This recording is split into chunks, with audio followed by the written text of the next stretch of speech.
Alright, ito guys. Zoro, fail. Okay. Ayusin na daw niya mga idol.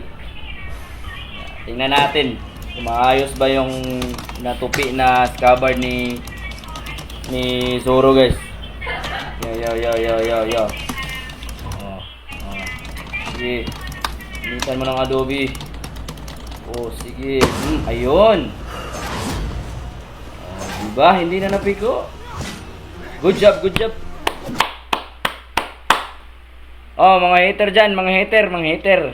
Oh, sa mga gusto si Zoro, nga alam si Zoro lang alam sa One Piece. Oh, nakita nyo yan, hindi na napiko. Inayos na niya mga idol. Palakpakan natin.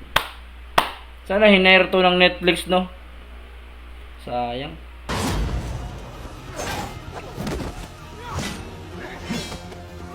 Yeah.